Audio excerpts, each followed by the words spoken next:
Nothing worthwhile. Mediocre podcasting. Today, tomorrow, forever. First, he demolished the supreme player in the most brutal sport in the world. Then, he crushed the competition in a contest nobody plays for kicks. Now, what's the problem? He faces a new challenge, only this time there are no rules. And nobody's playing games. Detective Burke, we want to send you undercover into Harrison as a prisoner. Van Damme is Burke. You're not going to last too long. It's not a threat. It's a promise. He's got the toughest job a cop can do. Prisoners hate cops more than anything else. It's a hit list. You're a dead man. His cover has been blown. What are you doing in my prison? It's too late. Your number's next on the list. And the odds are impossible. Welcome to hell! Van Damme, he loves a good fight.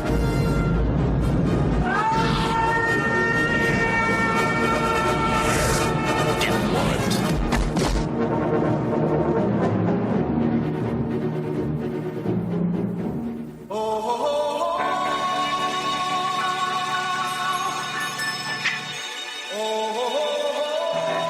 Live from the last of the Action Heroes Podcast Network studios, It's Nothing Worthwhile presents Van Dammit, a podcast about Jean-Claude Van Damme. Here's Evan Moody and Andrew Gruthius.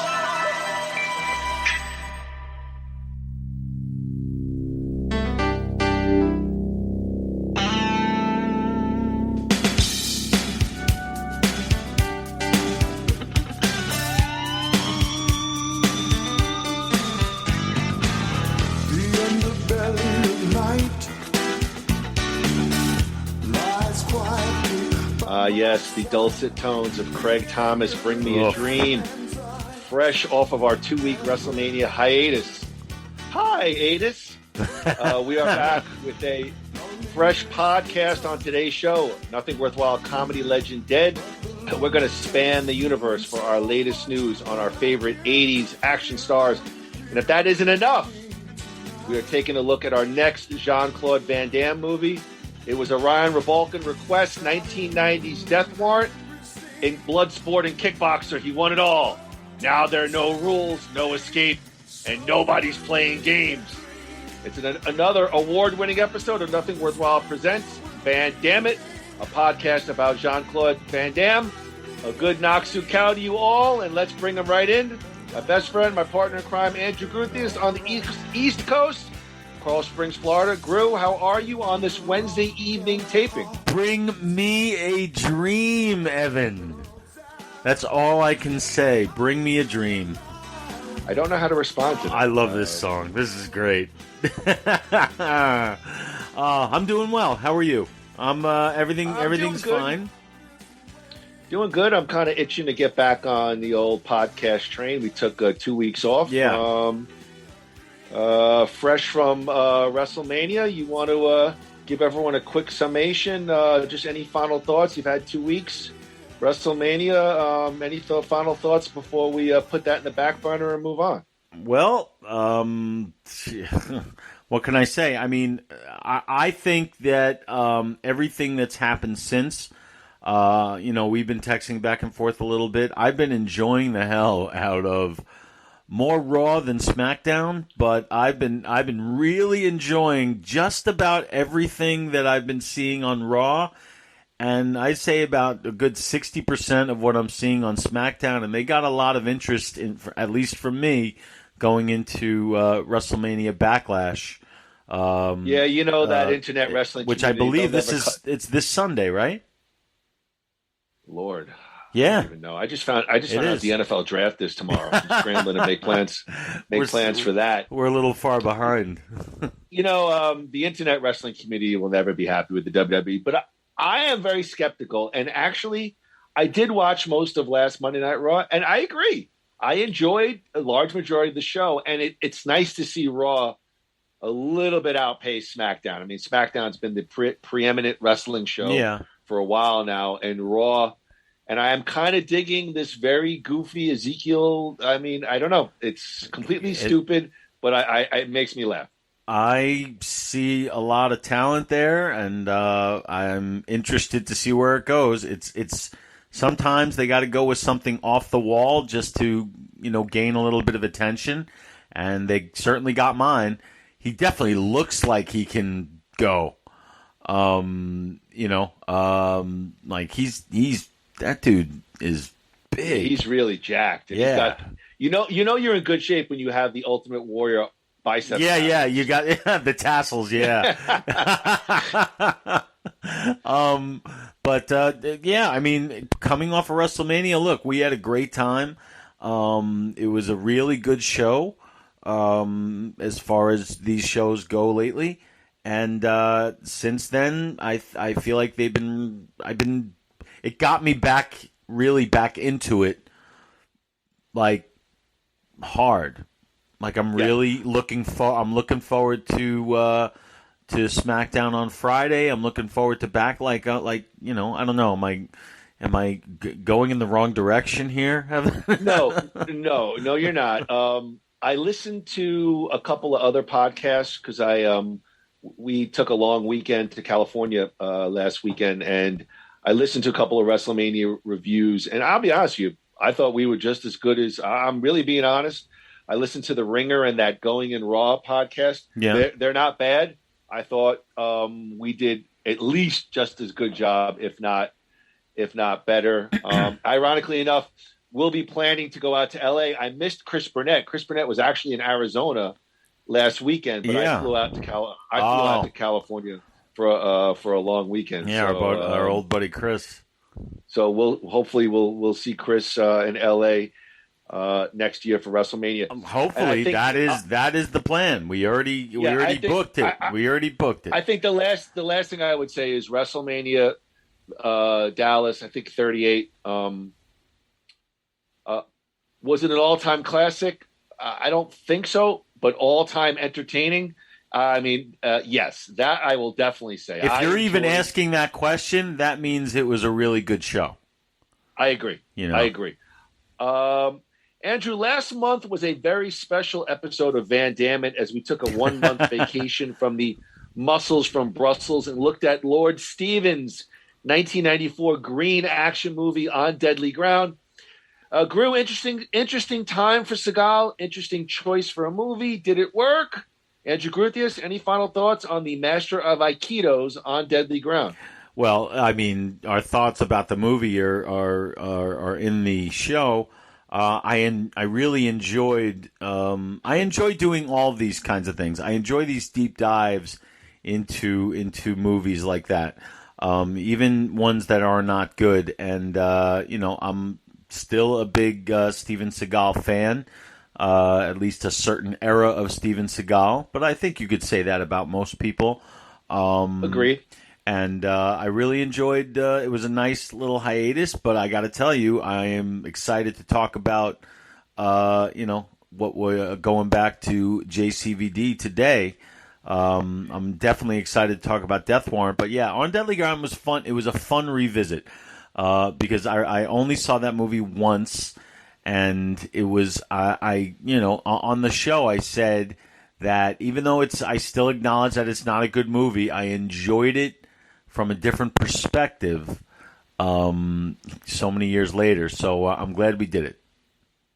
I just love at the end, he kills like 30 people and he's like at the House of Representatives giving an impassioned plea about ozone layer and just kills apparently melted human skin cures the ozone. He's standing next to Alexandria Ocasio-Cortez going, in our new Green Deal, we're proposing the following. And meanwhile, it has like 50 deaths just rung up, 2 weeks early. He's got a suit and tie. And he's in the house. So it certainly was a fun revisit. I think, not to take us off topic, I was listening to your comments. I mean, is he so underground with these movies?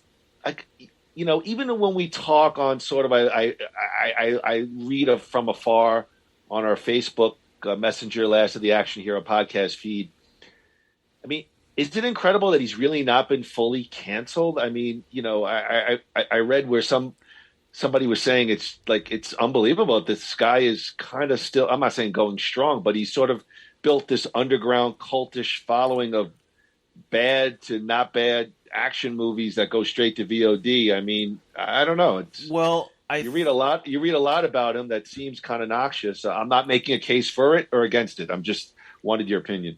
All right. Well, it's tough to say this without sounding disrespectful to Steven Seagal, but can I guess what you're going to say? Yeah, go ahead.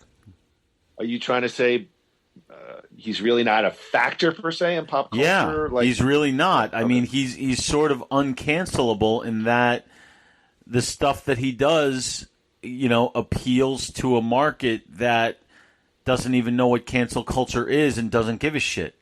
They're gonna go. They're gonna go and click a button, pay $4.99 or whatever it costs to watch Steven Seagal do whatever Steven Seagal does these days, which I find unwatchable.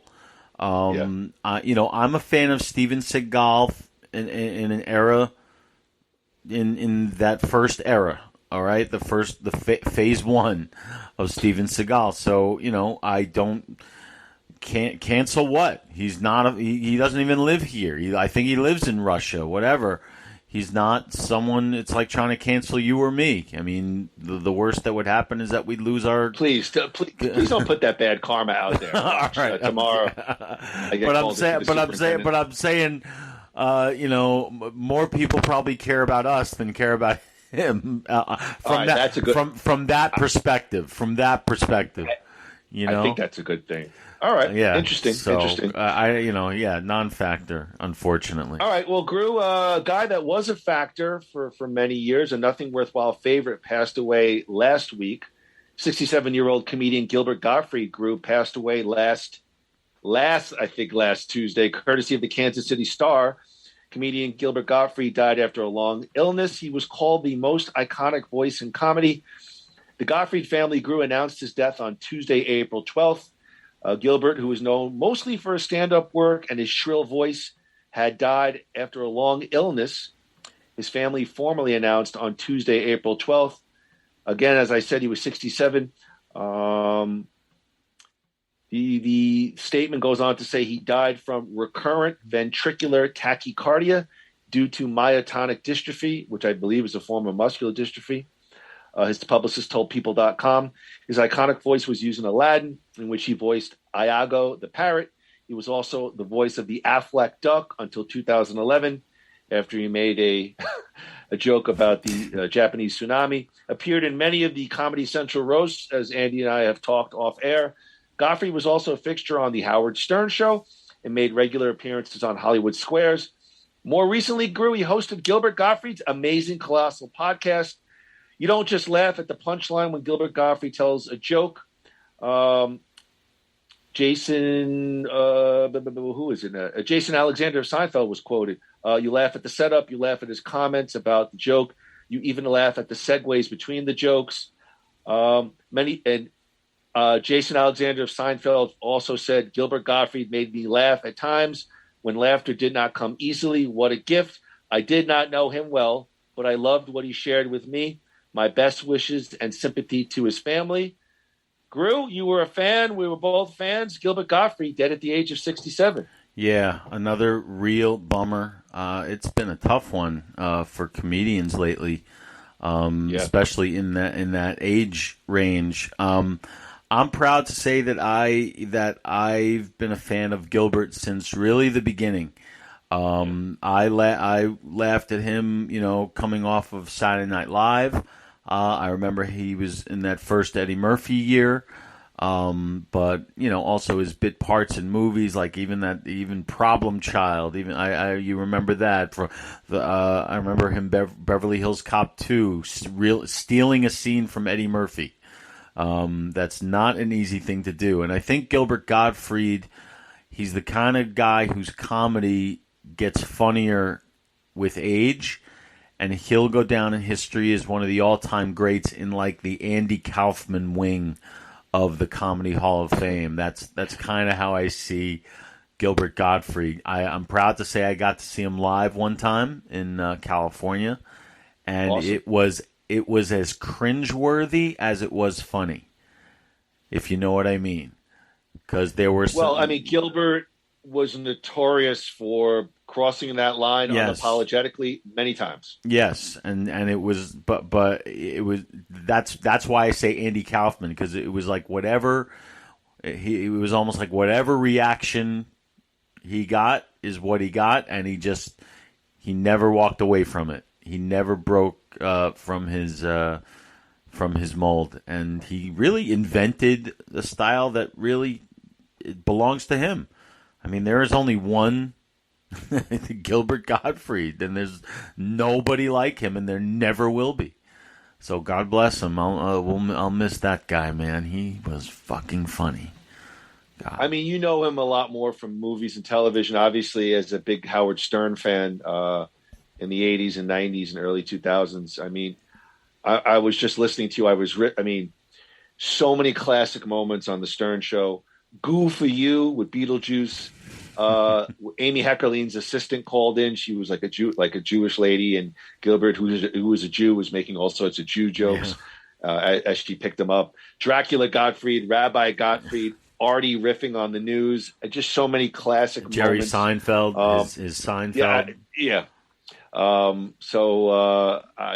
Yes, a big time fan, and it's another one. And you know, when these guys seem to go, you're not really sure, at least now, if you're going to see that kind of take no hold barred, kind of comedy that Gilbert was known for. No, I mean, I think you and I on this Nothing Worthwhile podcast should do the proper Gilbert Gottfried tribute show that should have been. No, I won't say it. Okay, fine. Fine. We will do so. We will do so. I mean, obviously, Andy's referring to, we had discussions, we texted with friends. Howard Stern did a very middle-of-the-road milquetoast, send-off, and a lot of people, including myself and Groo, felt Gilbert deserved a lot better. Gilbert had not been on the Stern Show for the past 11 years. Was never given a reason why. I'm not going to speculate here as to why he wasn't on the show. And then, of course, in true Howard style, on Howard 101, they played Gilbert Gottfried themed broadcasting for that weekend. So I kind of felt like Howard didn't have this guy on yet, then profited by putting his material on one of his, on 101. But all right, well, we said what we needed to say to those people. I felt Gilbert deserved better, but sure, I think we could certainly do that. That'd be fun. I think Gilbert is worthy of a Nothing Worthwhile podcast. All right, Groo. Sorry, Gilbert, if you were insulted by that, but yeah. Well, actually, Groo, before we receive a death warrant, so to speak, let's check out the latest news on our favorite 80s era action stars. It's time for Van Dammit, spanning the universe. Van Dammit, spanning the universe.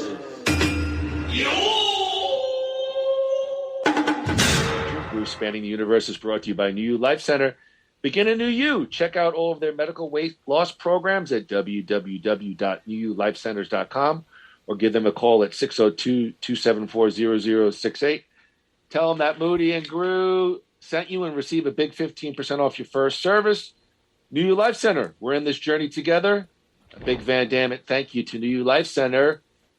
Talking about Van Dammit, Jean-Claude Van Damme, Dateline April 8th from the Brussels Times. Jean-Claude Van Damme is the new Democratic Republic of Congo ambassador. Jean-Claude has been given a mission to promote the DRC, the Democratic Republic of Congo, internationally. He is set to use his fame and notoriety to advance Congolese sports and culture, but above all else, enhance the protection of forests as well as local fauna and flora. Of course, how to use that advanced vocabulary words. Deputy Foreign Minister Sami Adubango presented the Belgian actor with the passport on behalf of President Felix Tshisekedi. The DRC wants to put climate on the heart of discussions with international partners and present solutions to global warming.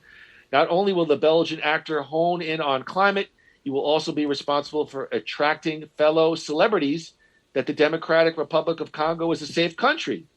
I will try to convince Stallone, Schwarzenegger, Jackie Chan, and many others. There are singers like Jennifer Lopez, footballers like Messi, Ronaldo. They have to come to this country to show that there is security, showing that Congo can protect showbiz actors. Jean-Claude told franceinfo.com.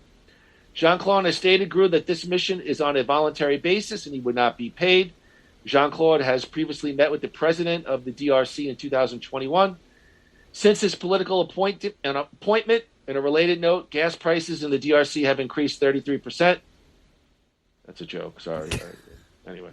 All right. Well, Groo, future politician, Jean-Claude Van Damme. Is he threatening us here? Is he saying, see my fucking movies, otherwise I'm going to get into politics? What? No, it's like an ambassador. You know, he's trying to get people to come to the DRC, show them that it's safe. You know, and I mean, obviously they want it from the article. It was like a press release almost that, you know, they're going to advance a, you know, climate friendly agenda, but he also wants to open up the DRC to celebrities. You know, it's safe here. Come visit, promote your movies. You know, promote your projects. Whoever said it wasn't safe? I don't know. I mean, are you going to the Republic of Congo anytime soon? Or? I got no problem with that. Somebody buys me a plane ticket, I'll go anywhere. Yeah, I mean, I think the Royal Rumble is going to be at the Democratic Republic of Congo. I'm in. You know, we would consider it. The sad part is, yes, I would. This sounds like a nice retirement career for him, if that's what it is. I guess you know, you gotta hand it to a guy. He could sit around in his fortune and just do nothing and enjoy life, but I'm guessing he wants to do some good, and you cannot fault him for that. So good for him, and I truly respect it. Go for it. Okay, good. I hope that it doesn't.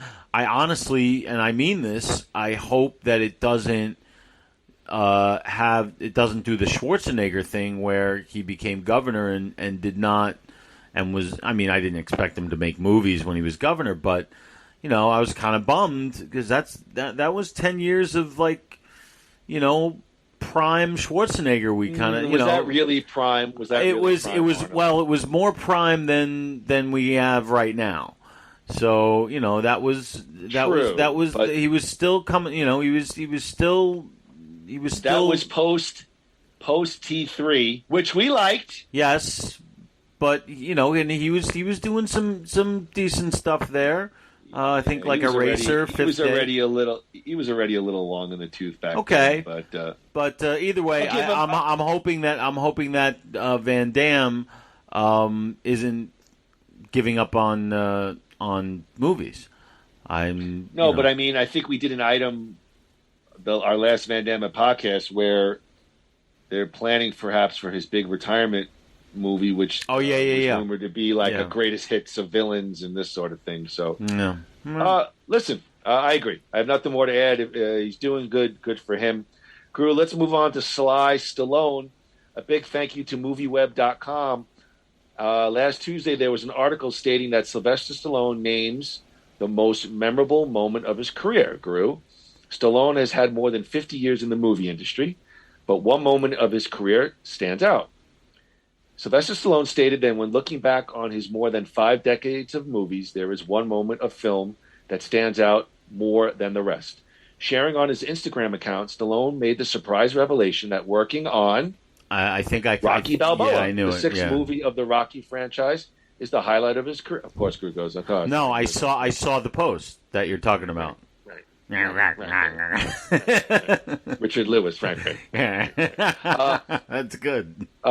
Considering Rocky V was not received with the same exuberance, Rocky Balboa's arrival was more than a decade later. It was considered a risk, and it was a triumph that saw an underdog come through in a big way. Stallone posted and wrote the following. I love the sixth installment.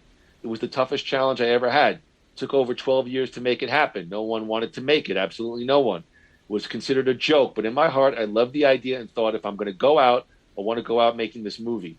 Even though no one involved with the other previous productions wanted anything to do with it. And finally, I made it against all odds. When people ask what is your most memorable film moment, it's Rocky Balboa without a doubt. This was the ultimate challenge. The first Rocky, of course, was amazing, but this one was an almost impossible dream. I pushed that boulder uphill for 12 long years against overwhelming negativity until it finally happened, almost happened by accident. Someday I'll tell the whole story.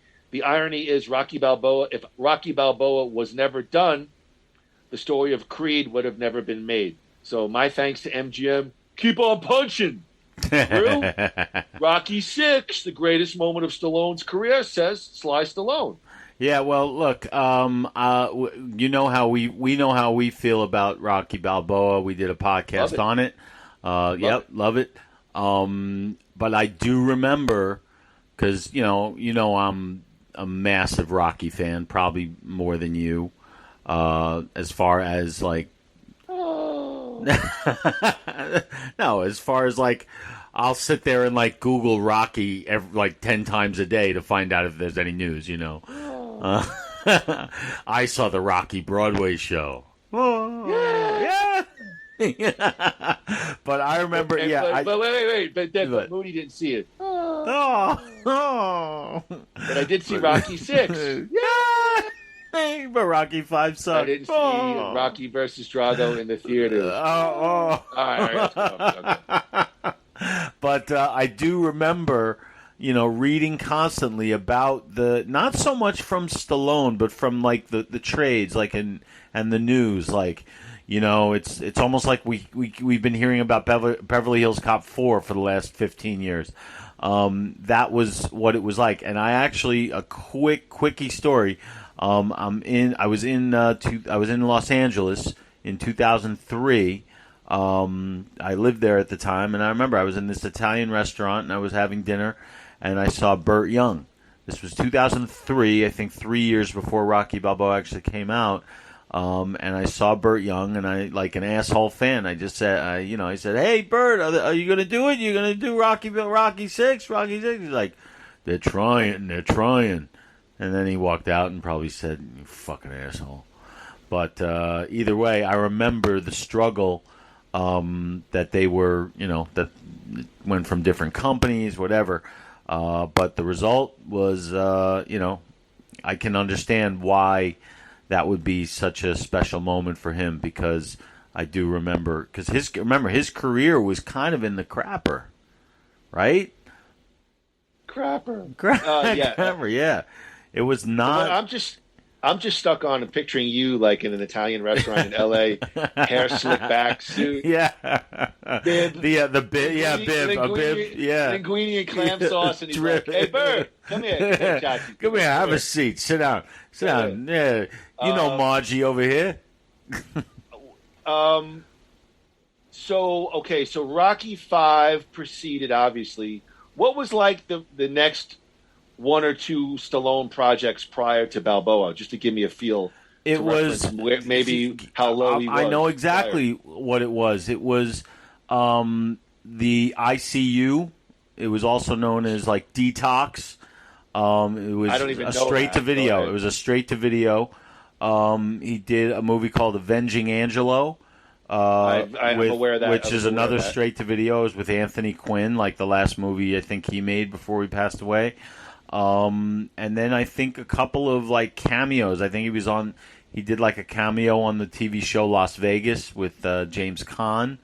I think he was, I don't know I think Spy Kids was before Rocky Balboa, but he was like the bad guy in Spy Kids. Kids movie. Yeah, so that's pretty much where he was at that time. His stock was not, if he had his 85 stock, he would have been able to make Rocky Balboa for $150 million. We've already obviously broke down Rocky Balboa, but I'll end with this. When I left the theater after watching Rocky Balboa, it felt like eating had a great restaurant. Like I was so satisfied as a moviegoer. I remember just walking out there being very, very satisfied with Rocky Balboa, and that's all I'll say about that. Yep. So interesting.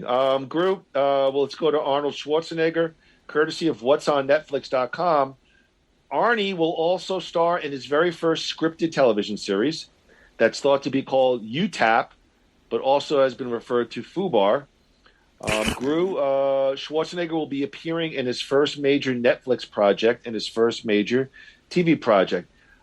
This continues his relationship with Skydance, having previously reprised his role as the T-800 in Terminator Genisys and Terminator Dark Fate. 8 episodes will make up the first season. We don't need to go over that. Phil Abraham, no one really cares. The series is based on, now I've seen they actually quote this and others not, but I'll go with this for now. The series is based on True Lies, the 1994 action comedy movie that Arnold Schwarzenegger appeared alongside Jamie Lee Curtis, Tom Arnold, Bill Paxton, Art Malik, and one of my favorites, Tia Carrere. Yummy. Not Jamie Lee Curtis. Jamie. Yeah. Oh, I said Jamie Lee. You did? Tia Carrere. Yeah, Jamie Lee, Tom, Bill Paxton, Art Malik, and Tia Carrere. The series is described grew as a global spy adventure. A father and daughter have been both working as CIA operatives for years, but each kept their involvement in the CIA hidden from each other, resulting in their entire relationship being one gigantic lie. Upon learning of each other's explosive action and espionage, they learn who they really are. They're forced to work together as partners. Announced extremely early, we still only have Arnold Schwarzenegger and actress Monica Barbaro listed as the only 2 cast members. The roles are still currently unnamed, but the pair will portray a father and daughter dynamic. Speaking at the Arnold Sports Festival, Arnold said he would be soon jetting up to Vancouver and filming his scripted series. Quote, I'm always interested in doing different things. As of January 2022, the series is currently in pre-production. Groo, UTAP, FUBAR, whatever they call it. Arnold Schwarzenegger apparently heading to scripted television and Netflix. You had me at Arnold. I'll watch anything this guy does. I mean, to me, he, like, the people we're talking about, like him and Stallone, are 2 guys who are just 2 of the biggest movie stars who will ever live, and they could do whatever. Coming out the box strong. Yeah, whatever they do, I'm in. And I'll be fascinated to see what Schwarzenegger does with this, especially if it's loosely based on True Lies, which has always they've always been teasing like a sequel kind of thing to that.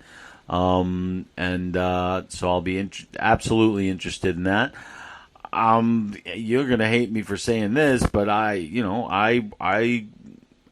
a little disappointed because I thought or heard a rumor that they were working on another Terminator thing, and I will always have room in my heart for that. Hold on. Now, if you go back and listen to Dark Fate, you said, quote, the franchise is dead. Did I say that? Yes, you did. And I almost want to say, I think you said no more. I know for a fact you said it's dead. Actually, that's a really good podcast. This is before we kind of got into our flow. We were still in like the experimental phase of our podcast, but the YouTube phase. You it was you said it was budget wise a failure, and you said that you thought it was dead. Did I mean dead as in it's dead because people aren't going to see it, or it's creatively dead and they should just let it die? I thought maybe even a little bit of both, if not number 2. Maybe. I mean, do you really? All right. Beyond nostalgia, do you want to see a 70-year-old now, Arnie, as a Terminator? There's just something. If you said to me something where they continue, I'm all for the universe and maybe an offshoot, and maybe you get a little cameo or something. I just don't know if I want to see Arnie as, like an 80-year-old Terminator now. I just don't know. I hear you, and part of me agrees with you, but I feel like that franchise has been given. It's been put in the wrong people's hands. Well, and I feel like there is one great thing left there, that I was hoping that would be Dark Fate, and of course it wasn't. And I still hold out hope that they'll have a rabbit in that hat. Yeah, listen, I've been saying the same thing about Billy Joel. It's been 40 years. I know. Fat I know. bastard. Oh, sorry. Actually, looks good these days. You skinny bastard. Yeah. The bald bastard. Spin-off of True Lies. To me, if they don't have Tom Arnold, I really I agree with that. Okay? Yes, like I was going to say. By the way, he's another guy. He's I do think he's personally kind of a vomit, but I want to see him. I'll see him an older. An older Tom Arnold and an older Arnie together on the screen. Yeah, I think they. I love Tom Arnold. I think Tom Arnold's hilarious. By the way, I am a fan of True Lies. Loved it. Me too. And so I am interested to see Netflix, but they put out a lot of stinkers as of late, and so I'm going to be cautiously optimistic with this one. Cautiously optimistic. Their stock has taken a bit of a tumble. They're trying to crack down on password sharing and all sorts of stuff that's gotten a little bit of a negative undertone. But nonetheless, I'm cautiously optimistic. I'll say I'm cautiously optimistic. The only thing we really have is nothing worthwhile. That's right. Yeah, come on. Netflix, pick us up, bastards. Yeah. There's no production costs. Damn right. There you go. We could honestly give everyone, we would give 30 minutes of great content a week. Honestly. Damn right we would. I'm confident. Don't give us a topic. Just let us talk. Yeah. We'll have great content. Well, Groo, this is the last item. It's not like really a great one. I'll go through it. But Bruce Willis, courtesy of sci-fi.com, Michael Bay on Bruce Willis, quote, "There are certain people that are movie stars. He was one of them." Groo, Michael Bay has worked with a lot of movie stars over the course of a feature film career that spans now nearly 30 years. And billions of dollars in box office. He's worked with everyone from Jake Gyllenhaal to Mark Wahlberg to Dwayne "The Rock" Johnson. Still, that doesn't mean he was always the most confident guy when working with some of the biggest names in the business. In a wide-ranging interview last week with Entertainment Weekly, the Ambulance director, which is in theaters now with Jake Gyllenhaal, was asked to reflect on his time with one of the biggest names in his filmography, Bruce Willis, who starred in Bay's third feature film, Armageddon. Though Bay had already had Bad Boys and The Rock under his belt, he wasn't yet a household name, like he was after the Transformer films. And Bruce Willis was, Bruce Willis. Of course, Groo, we know that Bruce Willis recently announced his retirement from acting due to aphasia diagnosis, leading all of Hollywood to reflect on their time working with Bruce. Michael Bay had to say this about working with Bruce. Quote, "Bruce was tough at the beginning of Armageddon. There was a point where Jerry Bruckheimer sat me down and said to me, 'You got to show him some scenes.' So I did." And Bruce goes, "Wow, you should have shown that to me earlier. And ever since then, we got along. But you got to understand from an actor's point of view, you're putting yourself out there, and it's a very scary thing when you don't think that the director might have your back." Bay continued, "I loved working with him. I thought he was a stunt mogul, but apparently that wasn't his thing. I was like, what? I saw you in Die Hard. He was amazing in Die Hard, but apparently that was the stunt man. I love Bruce because he was funny. He would do improv. There are certain people that are movie stars. He was one of them." Groo, in terms of Michael Bay is now 57 years old. He has no plans to retire at this moment. He's made 15 feature films since 1995, from mid-budget action movies to CGI-laden blockbusters. And he's definitely got a few more under his belt. Groo, Michael Bay stating that Bruce Willis was indeed a tried-and-true movie star. I'm not enjoying all these people talking about Bruce Willis like he's dead. It's bumming me out. I'm actually hoping that this is a temporary thing. I don't think so. I don't think so either. But it's. I think aphasia is degenerative, is like similar to like the dementia. I don't want to put something. These days, I'm not. I haven't looked it up, but I know it's definitely cognitive related. And I'm not saying it's a death sentence by any means, but I don't think this is something that I think you might be able to hold off symptoms, but I don't know if it's one of those things you can improve upon. My guess would be, and it's completely unscientific, is that he's done. Yeah, maybe you'll see him for a cameo, maybe, but no, I don't think you're going to see much of Bruce anymore. And it's so I mean, Armageddon's a great movie. It's ridiculous, and I love it. It's one of those, and Bruce is a movie star, always will be. And it's interesting that he became such a movie star. That's the salute.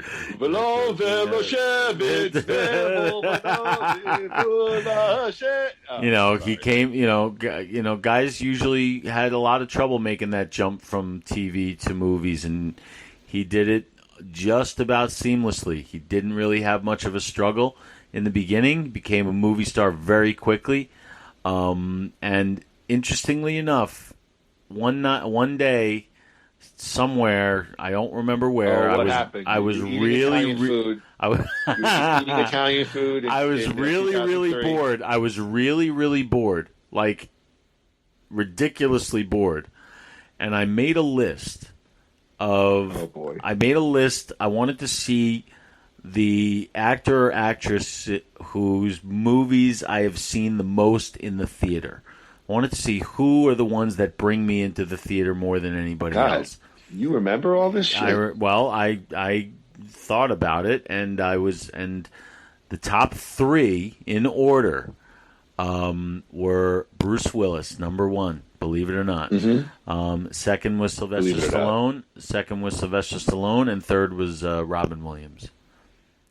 But actually, Bruce Willis was number one. Believe it or not, my first two were the same, but number three was Jenna Jameson.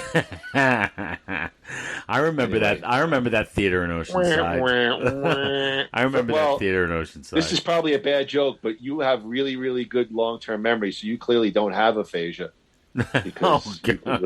Too soon. Remember, too soon. That was like Gilbert's 9/11 joke. So he's gonna be get off the air. He's gonna be like, "That aphasia." You're absolutely right. Really quick, just don't belabor the point. Give us everyone here. What do you think about Michael Bay?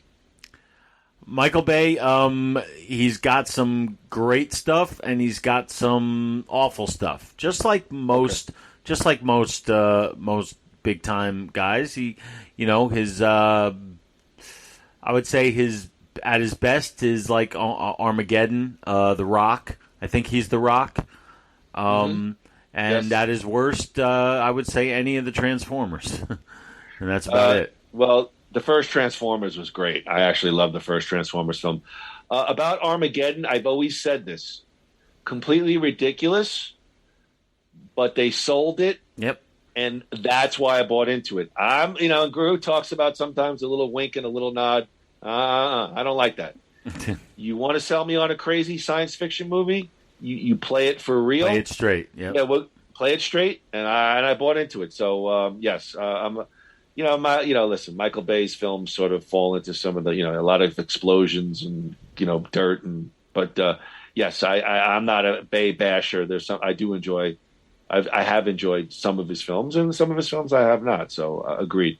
All right, Groo, let's wrap it up with the final item about Dolph Lundgren. Action movie legend Dolph Lundgren and Zombieland double tap actor Luke Wilson are both set to star in an upcoming action film, Best Man, along with Scout Taylor Compton. The film is being directed by Shane Dax Taylor, who previously directed Lundgren and Acceleration with Danny Trejo. Okay, we don't need to go over who's all right. Best Man is set on a remote island amid a wedding where mercenaries take control of the property. The hostile invasion leads the groom, the best man and their best friend on a journey to defeat the terrorists and save the hostages. Lundgren most recently appeared on box office hits Aquaman, Creed 2, and will next be seen in The Expendables 4 with Sylvester Stallone. Let's see here. Luke Wilson is set to star in the Netflix original Plus Minus and recently appeared in Gasoline Alley alongside Bruce Willis and Devin Sawa. Compton starred in both Rob Zombie Halloween films and next will star in the science fiction film Chariot with John Malkovich. Groo, sounds like another major release for Dolph Lundgren. We could joke around about it, but it sounds like another big film for him. I don't think that's another big. I think that's along the lines of like the the Luke VODs. Wilson? That's the thing. Luke Wilson is not. Or was he? Was he a big name? Was like I was just what I was going to say was I was going to say Lundgren's probably loving life. He's loving that he's getting so much work now.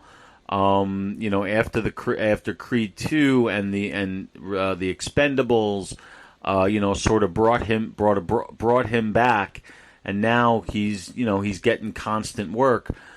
Poor Luke Wilson though, because he was headlining, those big R-rated comedies in the early 2000s, Old School, and he did a Rob Reiner movie, he was on top for a year or two, and I guess maybe his brother kind of eclipsed him, but where's he been? He's been doing stuff, but it's been stuff like this that guys like us never hear of.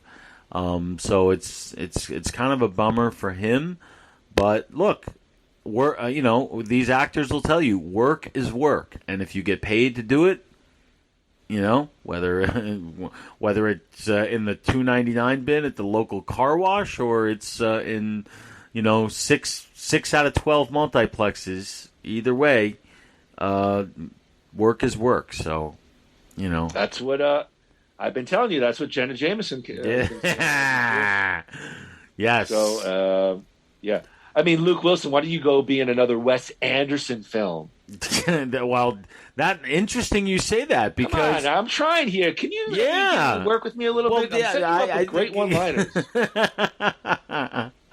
Well, I mean, you make the problem is you make a good point because Wes Anderson, don't forget me, the snob here, I worked with Wes Anderson twice.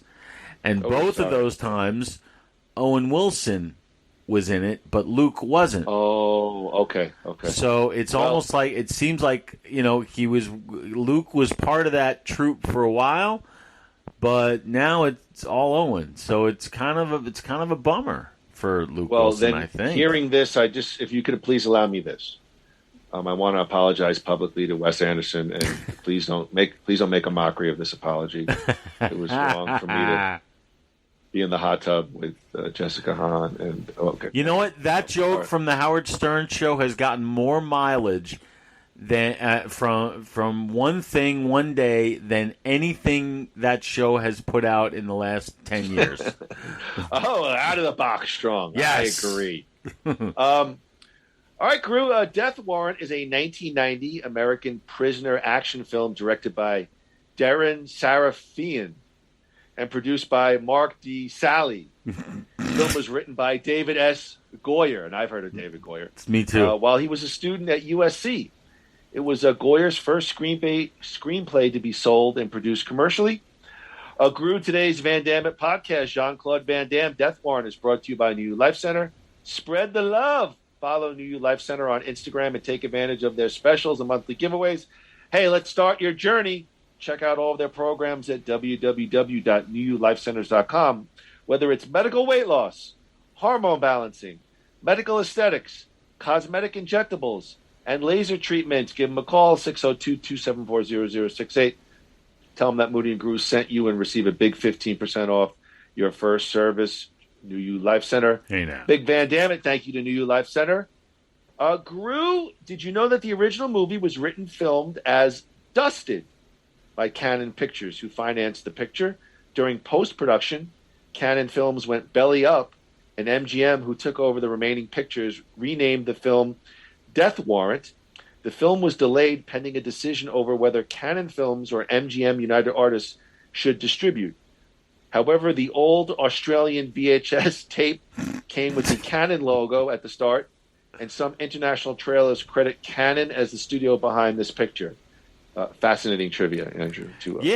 Actually, let me ask you a question for real. What does happen when a company goes belly up mid in production? Does that kill the movie, or now does another movie company try to swoop in and pick up the bones and carcasses? It depends on the company. It depends on who is providing the money, and it really depends on whether they think that if someone thinks the movie will be profitable, like without a doubt, somebody will pick it up.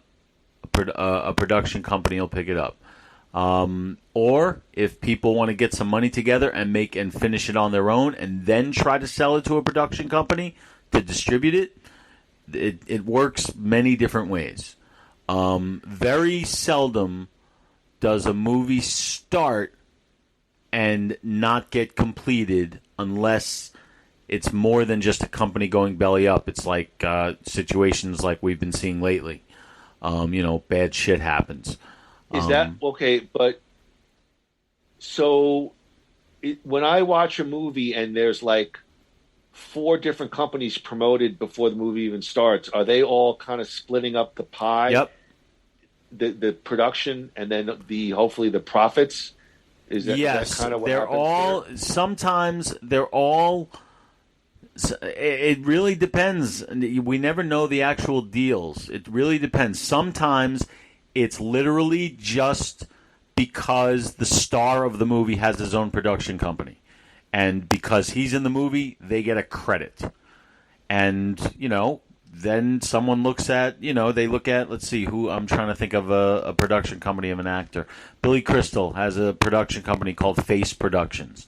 Every movie he's in, whether he's a creative part of it or just an actor, it says Face Productions in the beginning as one of those many companies, and that gives his company more credibility. So that's a generally new thing. If you remember, like you would, if you look at old movies, you see just like Paramount, and then the movie starts. Now it's like Paramount, then Sun Gems, then Movie Film, then this, and then that, then this, and like 20 different companies, and it's all like, because nobody wants to pay movies are so expensive nowadays. Nobody except Marvel or Disney wants to put up that kind of money. So it takes a whole bunch of companies to do that. Well, speaking of Billy Crystal, I just want to say this. You can take your microphone. It's not funny. It's not funny. And you can bring it back to Andy. Bring it to Howard. Have your laugh. And you can shove it right up your ass. It's not funny. It's not fun. Really quick, was Canon known like in the 80s and early 90s as like that the schlocky, low-budgety sort of action? Was that Canon kind of? Yes, they were known as. Is that Carolco? No, Carolco was a step up. Canon was known for churning out like 10 or 12 movies a year because they would spend so little money on it. And because they spent so little money on it, it wouldn't have to make that much to be profitable. Did Canon do Chuck Norris Missing in Action? Yes. So they would do all these little movies for no money that would bring in, if you spend $1 million on a movie and it brings in $4 million, that's profit. Right. Sure. And so they would make money on those, and they would use those for the ones that they did spend money on, like the Chuck Norris movies, like Missing in Action and its sequel. And they did, for better or worse, they did Over the Top, which a lot of people don't like. I do, but it did. It's the only one that had a really modest budget, not so modest budget. They spent money on that one, and you can tell. So yeah, Canon was about like cheapies, but there were a lot of great ones. When I think of Canon and Carolco, I think of It's the same thing that all night. Who's wrong, baby? Who's right? All right. Another fight, another slam. Oh God! Probably my favorite Bruce album. Tunnel of Love. Anyway, Tunnel of Love. Groo, Death Warrant, genre, action, crime, mystery, thriller. It was rated R for sex, nudity, violence, gore, profanity, alcohol, drugs, smoking. Wait, whoa. Back the truck up. I didn't see any nudity, and I wanted to see that girl. I know her, Cynthia Gibb. She was in Youngblood. Where was there? Oh my God, I love Youngblood. Me too. I fucking love that movie. Where was there new? I got this right off of IMDb. I know we saw her in the bra and panties, but that was about it. Yes. A little disappointing. The bra is like my mom would wear. Yeah. Big fluffy like tent. You know, like something sleek. Come on, by the way, Youngblood, beautiful. We got that Youngblood was a fucking classic. Hard to find. Rob Lowe hockey fighting movie. Yes. I mean, come on. We love Youngblood. Yeah.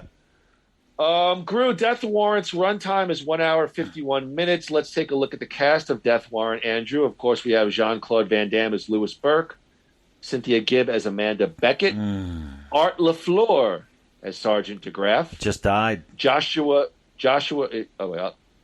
Just call out if you want to throw out a comment here. Joshua John Miller as Douglas Tisdale, Conrad Dunn as Konecki. Lighten up, Francis. Love him, man. I saw that right away, and I did you went on the computer. So did I. That's exactly what I did. That's exactly what I did. I said, "Is that him?" To confirm. I'm like, "Is that him?" Yeah.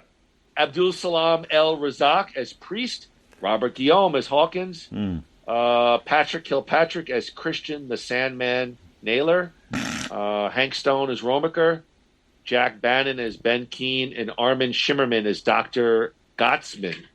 And there's a few other Larry Hankin. Other names.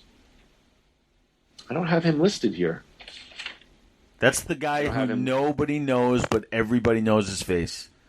That he was the guy. He was the guy in the infirmary. He was the former cellmate of. Okay. So he's been in a million movies. That dude. Well, Groo, I'll throw it to you. You're a big Hollywood guy. I feel like Van Damme movie casts are unspectacular but deep. Like there's a lot of names and recognizability. What'd you think of the casting of Death Warrant? I mean, casting. It's not like there's a difference. I don't know how to put this. It's like Hugh Jackman as Wolverine is great casting. It's like that's the perfect guy to play the perfect role. Okay? This is just taking a bunch of roles and saying who are the most well-known, maybe B-list character actors we can get to sell this stuff to mainstream audiences. Basically, to surround Van Damme and sort of protect him in a way with talent. And they do that with this movie. They keep doing that more and more with each Van Damme movie. This movie almost goes over the top with it. Every single guy and woman is somebody who we've seen. He's that guy or that girl. He's from that movie. He's from this movie. Every face you see, there's some familiarity, and that's great. That's great casting too. So, as I'm listening to you, this was a Ryan Rebalkin request. He said, "Hey, I want you guys to go back. We didn't originally have Death Warrant on the list. We went to 1991 Double Impact, so we're going back a year." Yeah. Does the movie feel like it's actually a year behind? Like when you look at it versus Double Impact. I mean, did Double Impact feel after you watched Death Warrant maybe a little bigger, a little more impressive? Yes, but here it's interesting. Because you brought up Cannon before, and I was going to ask you what you thought about this. Does the beginning of this movie feel like it's from a different movie? Because can I rip into it then? Please, go. I mean, I feel one of Death Warrant's big weaknesses is it takes a lot from a lot of other movies. I have notes when I'll give you my final review. Okay. But I mean, I can't really say specifically. I know what movies. I'll tell you specifically when I get to it. But I mean, have we not seen the opening clip where the hero runs into the bad guy early, and the bad, he either something bad happens to the hero or something bad happens 1,000 times to the villain, and then they're going to meet 10 years later, right, or 5 years. But that's kind of not what I mean. What I do agree with you 1,000%. But I mean, if you want, I'll go right to my review. No. I want to see if you agree with this first. Go ahead. It felt like in tone, in style, it felt like it was tacked on, because when it started, I felt the cheapness and like the chop-socky kind of like dubbing, and I was like, this movie's gonna fucking suck. And all right, then, all right, go ahead. But I just want to say. Go ahead. But then I'm interested in this point. Okay, but then as soon as it said 16 months later, it seemed like, and they play that cheesy 80s music, and you see him in the suit, and he's walking around, and this is really the introduction to the character. It seemed like that's when the movie started, and it seemed like a different movie. It seemed like they spent more money. It seemed like that the beginning was just like added on, as if it was like, oh, we need some action to open this thing. Do you see what I'm saying?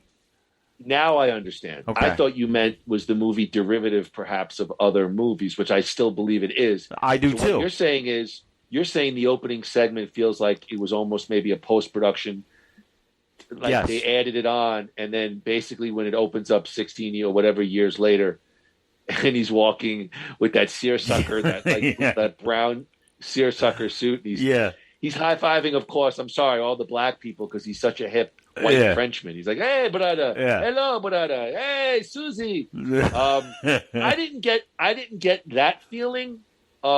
It just felt very derivative. I didn't hate it. Well, I didn't have much of a feeling. I felt like I've seen it before. I'll say that. Yeah. But it just I had that, I got that canon, really low budget feeling from the first few minutes of the movie, but then when it switched over, it seemed like, and I felt better. So that's I didn't tell you this. Carolco picked it up from there.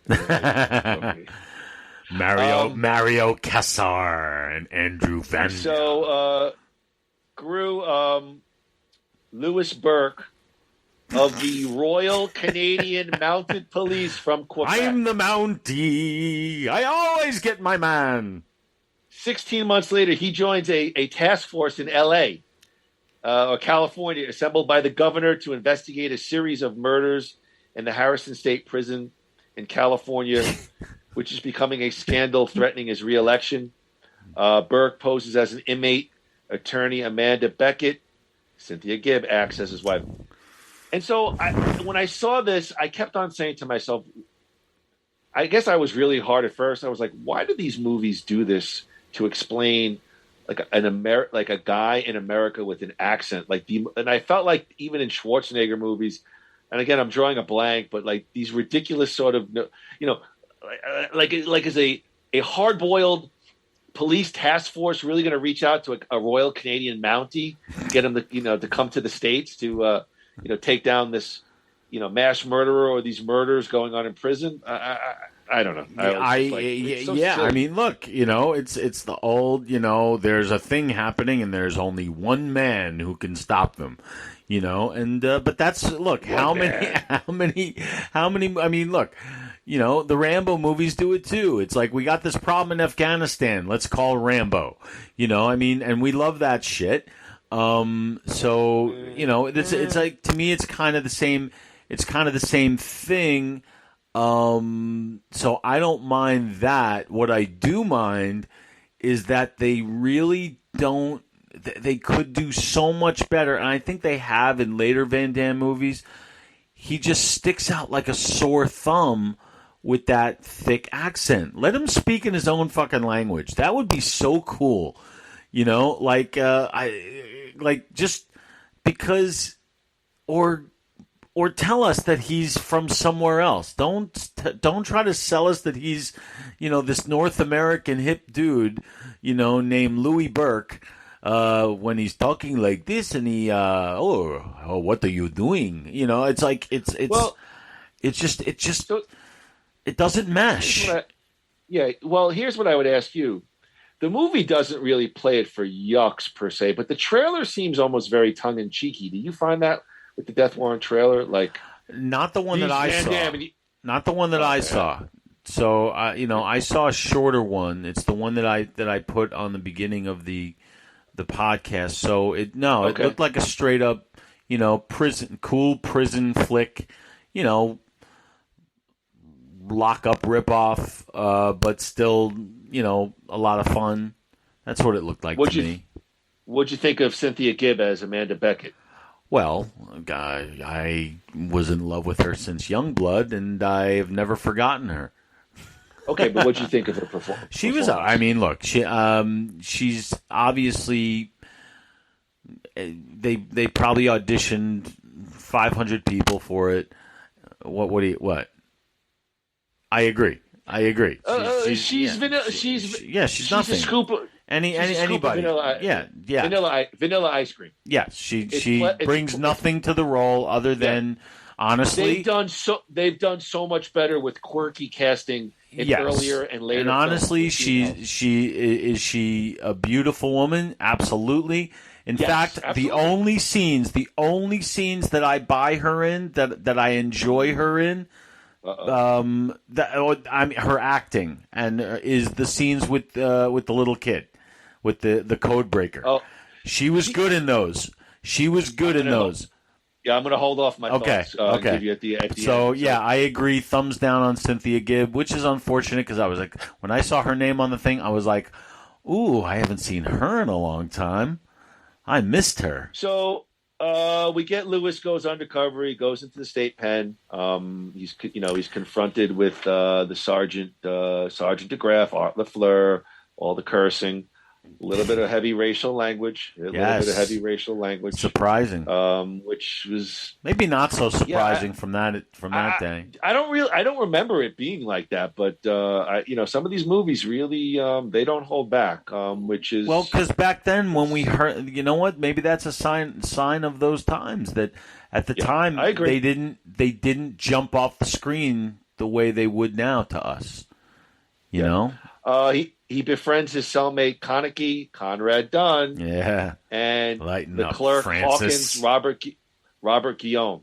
So I mean, here's where the movie starts to build a little bit of momentum. He meets his cellmate Hawk. Despite Burke saving Hawkins from a confrontation with a Mexican gang, of course, very broad, stereotypes. The Latin guys got the big bandanas and the plaids and everything like that.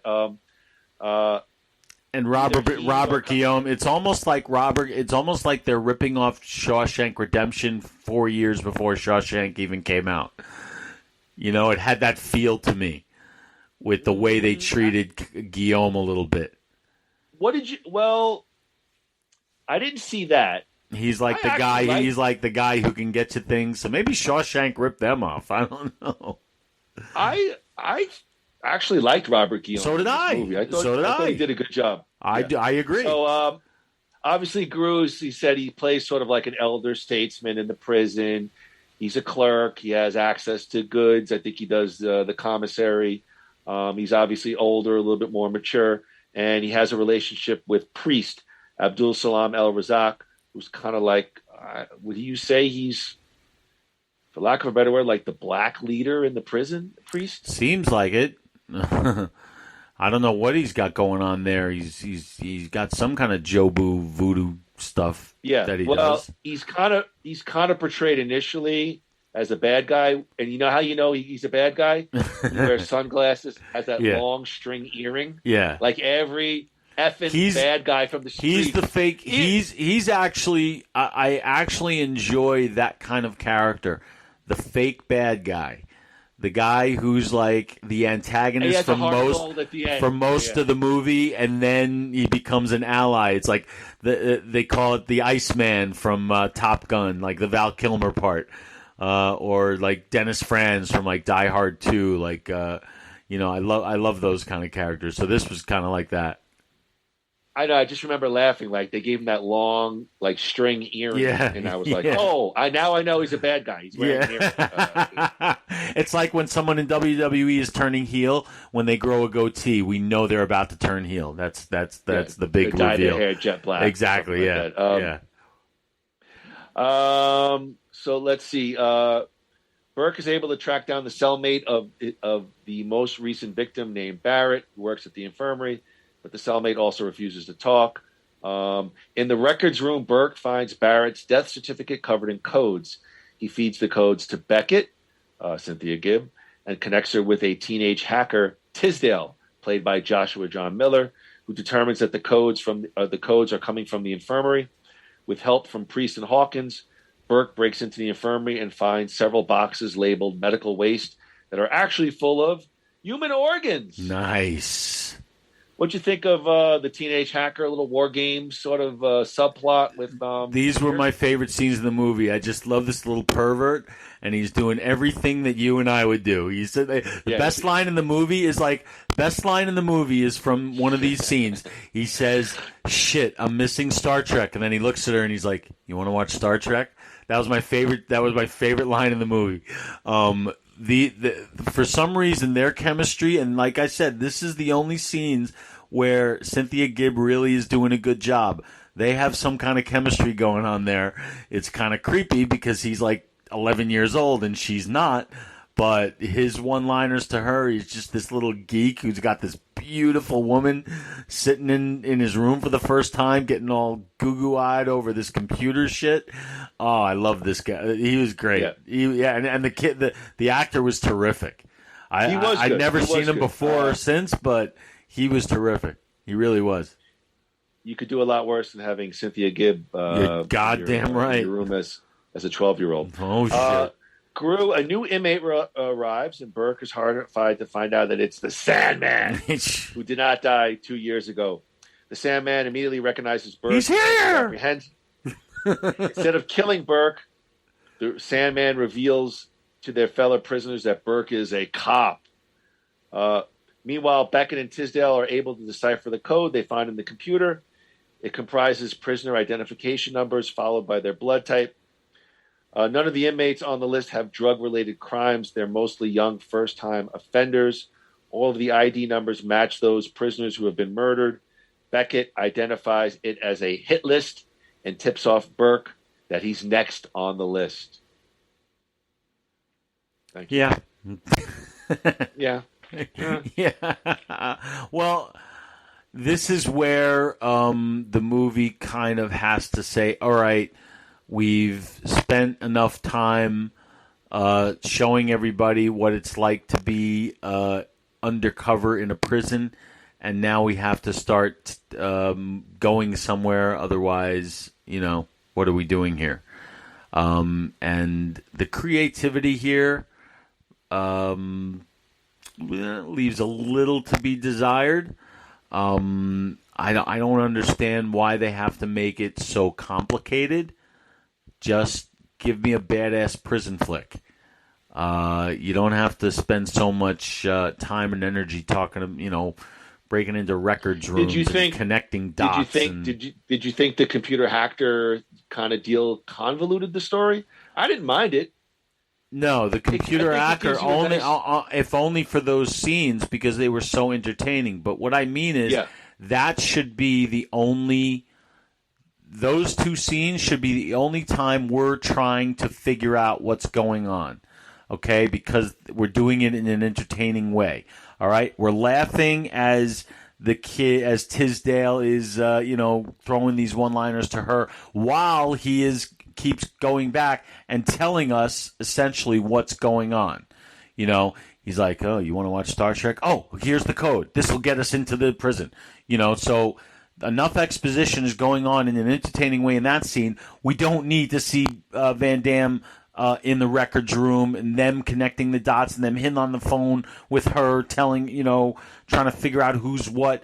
No, get the information to him and then kick some ass. We don't need he should be just fighting for his life. Exactly, Right. exactly. So, I didn't like the whole part with the laundry thing. He's breaking into the records room. Like we already had that stuff. We already solved the mystery.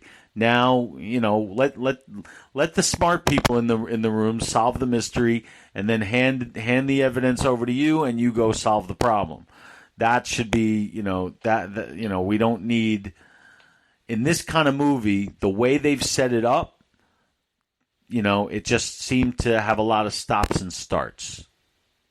Well, you mentioned smart people solving it. So on the next scene, we find out what's the whole deal.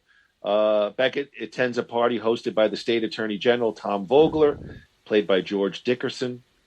Beckett believes that Beckett believes that her boss, Ben Keene, played by Jack Bannon, is responsible for the murders and prepares to tell Vogler of her theory. However, just as she's about to do so, she receives a call from young Mr. Tisdale, who tells her that her man behind the murders is in fact Vogler. Vogler pulls out a gun and reveals to Beckett that his wife needed a liver transplant. And when it turned out that even his money and influence couldn't move her up the donor list, he created a conspiracy to murder healthy prisoners for organs. Wow. After his wife's transplant, he continued the scheme for profit. He also reveals that he sent the Sandman in to assassinate Burke because Burke was too hard for the other inmates to kill. When his wife unexpectedly enters the room, Beckett escapes. So you were talking about the plot. What did you think when you get the big reveal? Not that it's over, but you get the big reveal behind the whole tension. Reveal? We knew this was going to happen in the first scene. I mean, there's the three guys are sitting there, and they're saying the only three people who will know you're going to be in this prison are us. Which really means that as the second he gets in trouble, he's going to try to call these dudes, and no one's picking up the phone. So, of course, we know that at least one of these guys is going to be the bad guy. My question is, who gives a shit? The stuff in the prison and the Sandman stuff was entertaining enough. Why throw all these other red herrings into the thing and making it more complicated than it has to be? It's silly. It's pointless. Why did you? It's 7:10. I haven't eaten dinner, and you mentioned herring. Now I'm starving. Oh, I'm sorry. Sorry, I'm a fellow Jew. You are. We are. Well, Groo mentioned the stuff between obviously Burke and the Sandman, so we get the final prison fight. Burke escapes his cell. Sandman opens all the other cells to create a riot. And what a riot it was. Priest and Hawkins help him evade the guards. Hawkins is injured but saved by Priest. But Priest is then killed by the Sandman. So the Priest, has his, ultimate feel-good moment. The scene culminates in a showdown between Sandman and Burke, with the other inmates looking on. At first, Sandman gets the better of the fight, but when he opens the door to the boiler room proclaiming, "Welcome to hell," Burke turns the tables by kicking the Sandman into the flames. Great scene. And, of course, Sandman's not dead. He comes out with some very wonderful prosthetics and burn makeup. And he emerges from the boiler room grossly burned. Burke kicks him again, this time sending careening backward into a pillar in which the back of his head is impaled on a valve stem. And despite the injury, the Sandman, wow, he's a tough guy. He continues to taunt Burke. "You can't kill me, Burke. I'm the Sandman." Then he opens up a can of beer with a cane, and he goes into an ECW ring. Burke responds by twisting the Sandman's head around. The valve stem inflicts damage, and that destroys his brain, finally killing him. The inmates quietly allow Burke to leave prison, where he was reunited with Hawkins and Beckett. Now, I do want to say this. When I watched that final scene, I had like a flashback to my youth. I remember seeing this movie, and I don't know about you, I thought the final fight was like my favorite part. It was a fucking cool, final fight between Burke and the Sandman. Yeah, you were looking at it through teenage eyes, and so was I. I mean, definitely the makeup on the burns were a little chintzy. I did notice that. I don't know, maybe they used some egg, food coloring dye number 7 mixed in. We were looking at it from different perspectives than we are now. I that's all I can. I thought the final fight was. Well, here's all right. The answer is yeah. I remember too. Here's the thing, though. Now, to me, and I'll touch on more of this in my final thoughts, but to me, the emergence of Vogler. It's Vogler who's the bad guy, right?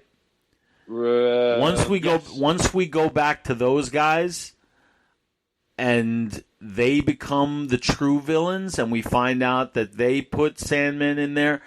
To me, that sucks all the air out of the movie. And by then, I didn't give a shit what happened in that fight. That's the way I felt watching it this time.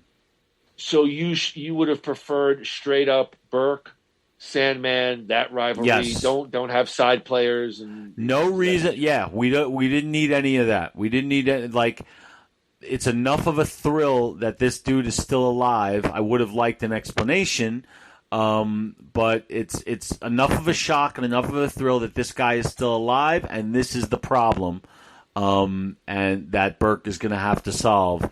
And leave it at that, and make it a personal thing between them two instead of bringing in the fucking wife's kidney.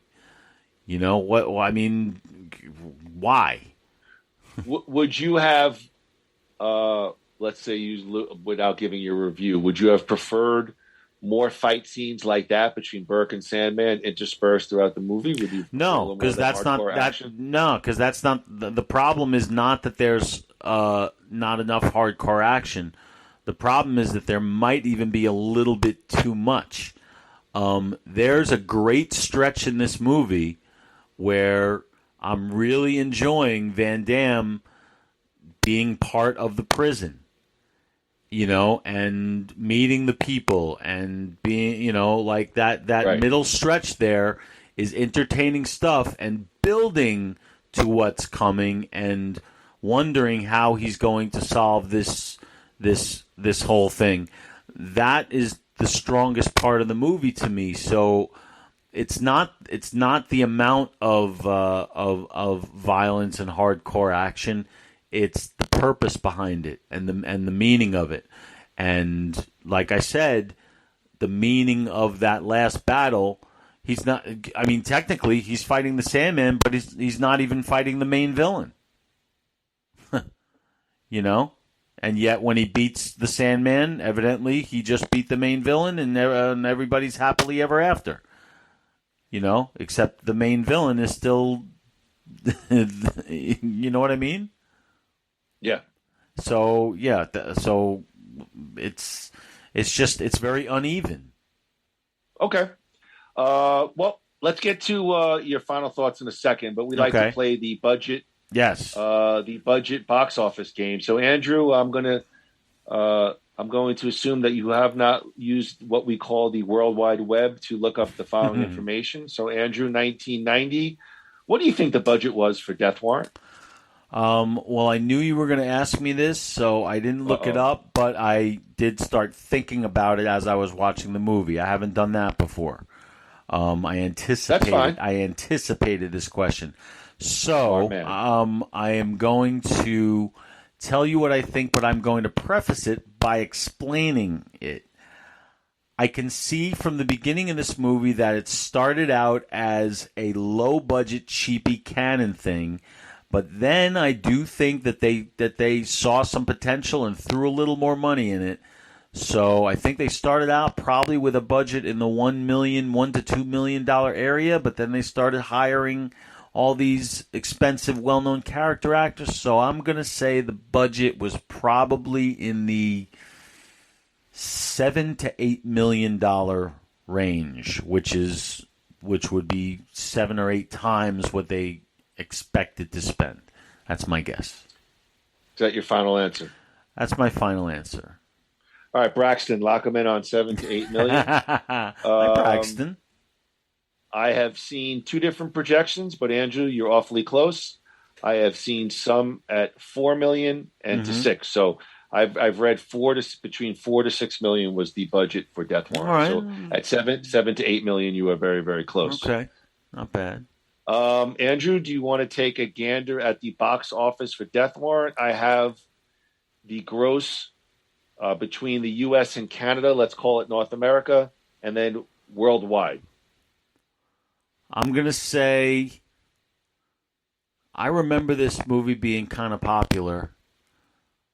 I'm going to say the U.S. and North America made like maybe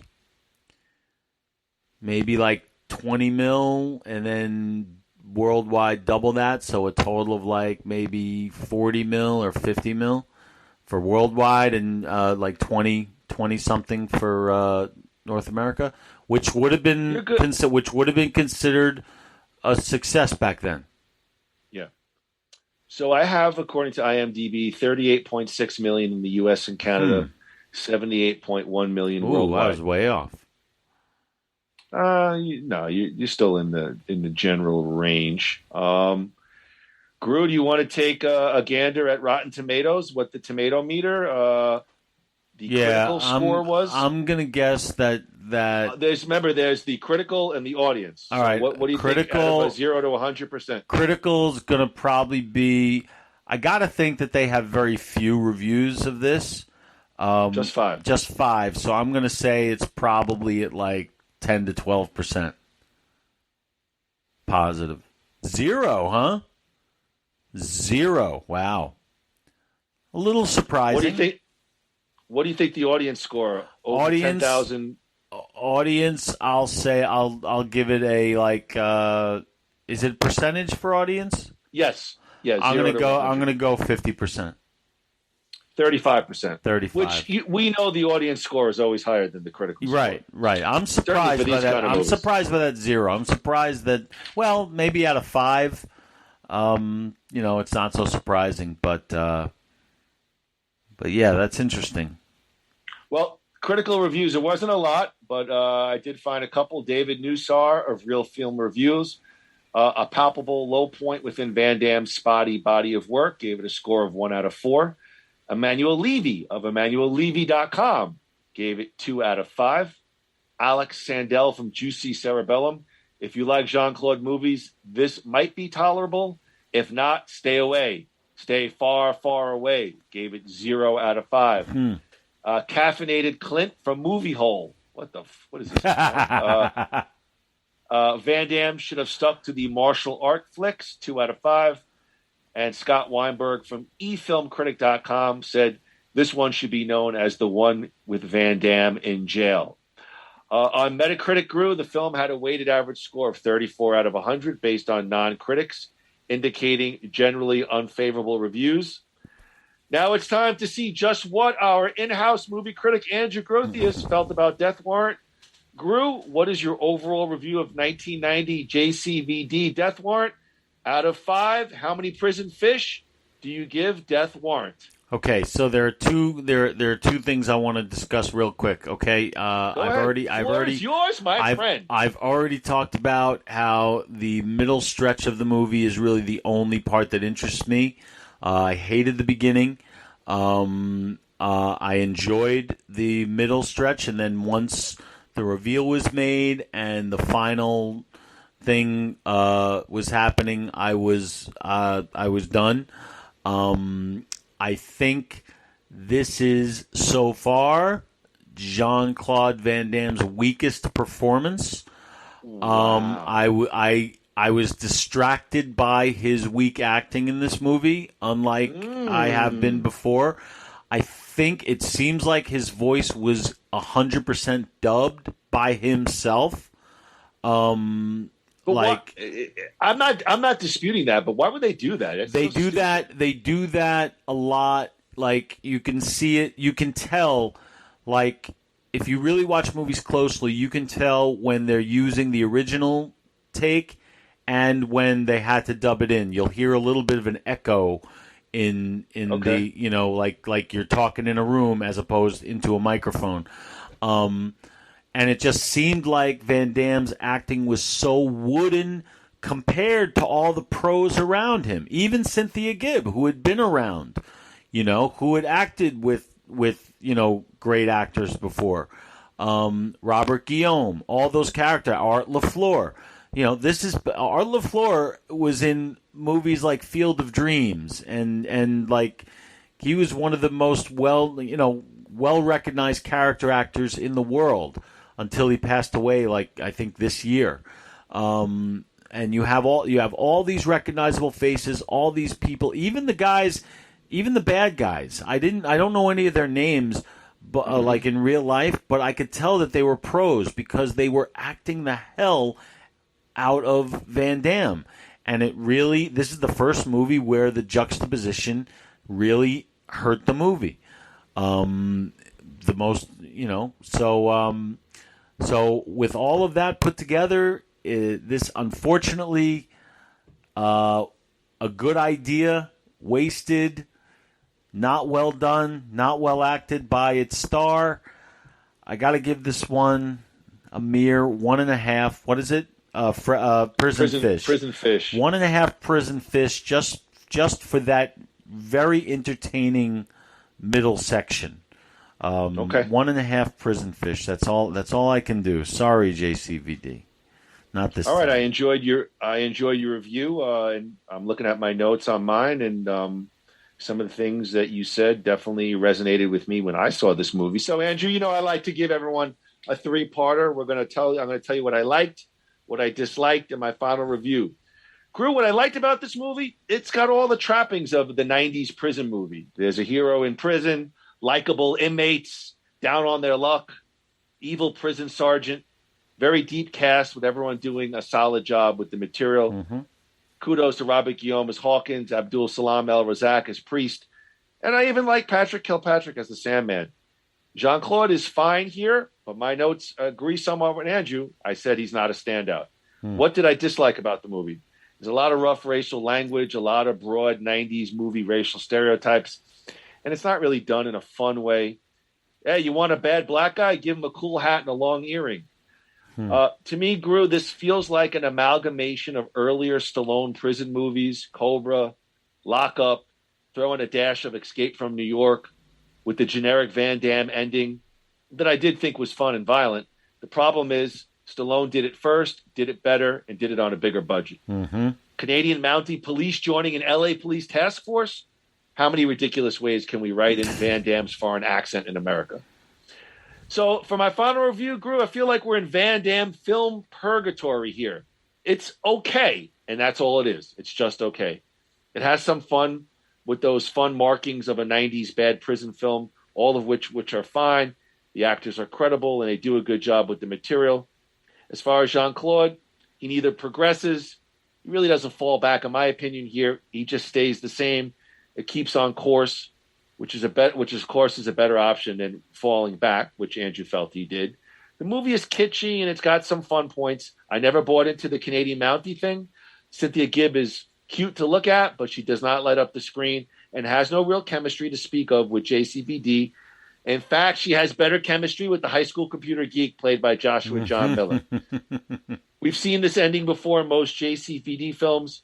I'm going to give it 2 Prison Fish for me. I won't ravage it. It deserves my tepid praise as a 90s prison film, and that's all it's going to get from me. 2 Prison Fish. Yeah, I was disappointed because I really, I was enjoying it, and then it just kind of hit a wall for me. But like you said, there are good things in there. Definitely has that 90s feel to it, and I enjoyed that part of it. You got to give props though to the writer. This was, I think, David Goyer. I think he's the writer. But I thought you didn't like sort of. No. This was I'm saying this was his first movie. Okay. He went on to, I think he did the Dark Knight trilogy, which is no small feat. So sometimes, I guess you got to start out somewhere. You got to start somewhere, yeah. And so you got to give a guy credit for hanging in there. And there's writing here that's good. I mean, the dialogue is not clunky. It's not bad. The actors sell it. So the writing itself is not really the problem, other than that plot contrivance that to me kills the movie. It's interesting how we're pretty much in agreement on most of these, if not all of them. So Yeah, far. but I think this is the first time I rated a Van Damme movie perhaps higher than you. You're usually a little more forgiving, which I find a little bit funny or unique about this one. But Andrew, moving on from Prison Fish, in 1 month's time, our next Van Damme podcast, it's a big one for Jean-Claude. Yeah. We move to the year 1992, directed by a big name, Roland Emmerich. It's Universal Soldier. The ultimate weapons of the future have just declared war on each other. Groo, Jean-Claude, Universal Soldier. Any thoughts? Yeah, well, I remember seeing the trailer for this. This was Jean-Claude teaming up with Dolph Lundgren, and it was supposed to be a big deal. And I remember being really excited about it. Yeah. And it's very interesting for me to say that I'm looking forward to seeing it because I've actually never seen it. So yeah, for I'm me, looking this forward is to where it. Jean-Claude really came onto the. I mean, I was obviously saw some of those early, but I think this is where, like, I remember excitingly going to the theater to see Jean-Claude movies. Like Universal Soldier probably kicked it off for me, where I was like, oh, I'm excited to see a Jean-Claude Van Damme movie. But for whatever reason, I skipped this one, so I'm looking forward to it. And I know there was a sequel, at least one, I think with both Lundgren and Van Damme, but I'm looking forward to seeing this for the very first time. And that's going to be Andrew, next time on Van Dammit, right? That's next time. Yeah. Next week we'll return back to the mothership. It's Nothing Worthwhile with Moody and Groo. Andrew, I don't know. We're going with No More Piano, Heavy into Drugs. Elton John, the other piano player. Yes. It's the fall and rise of Elton John. We're going to look at Elton, the late 80s to 90s, Sleeping with the Past, all the way to Made in England. I don't know if I'm promoting it correctly, but the fall and rise of Elton John, late 80s to 90s. It's the other piano player that we certainly love. Groo, any thoughts on Elton John? Yeah, well, I'm excited for this. I mean, this is, I think this is the one. You know, we've done Bon Jovi, we've done Bruce Springsteen, we've hit most of our favorites. We've done Billy Joel a couple times. I don't think we've ever done anything having to do with Elton John. So this will be a lot of fun to get, I'm sure we'll branch out into certain other parts of Elton John's career. And I'm looking forward to hearing your thoughts, to remember some Elton John experiences, concert experiences that we've shared together. So there's definitely some history there. And, that's going to be a lot of fun. That's a great period to look at in Elton John's career. It's a very, very strange period. And that's saying something when you're talking about Elton John. So this is going to be a fun one. Yeah, they're all fun, but they're all fun in different ways, and this is going to be a very, very fun time. All right. So as we close it out, remember we're going to close out with our phrase: "No retreat, no surrender." Remember that? Yes, last time we I remember that. And then please make sure you share this on all of our Facebook, our Nothing Worthwhile page. Make sure you share it with everybody. This was a good one. I enjoyed Death Warrant. Yes, enjoyed seeing you. Always enjoy talking about these things that are absolutely nothing worthwhile, except Andrew, to us and those like us. That is correct. It's glad to be uploading a new one to the last of the Action Hero Podcast Network. Andrew, it's Wednesday night. We got to work tomorrow. Why don't you take us out of here? All right, ladies and gentlemen, thank you for joining us here on Van Dammit, the son of Nothing Worthwhile, the bastard son of Nothing Worthwhile, We talked about Death Warrant this week. Next time on Van Dammit, we will be talking. What did we say we were doing? Universal Soldier. Universal Soldier. JCVD teams up with the great Dolph Lundgren for the 1990 whatever hit. Or was it a hit? 92. We'll find out. We'll find out. But next week on Nothing Worthwhile, we're talking about the great Elton John, the Rocket Man himself. And until then, ladies and gentlemen, no retreat. No surrender! Naksu cow, everybody.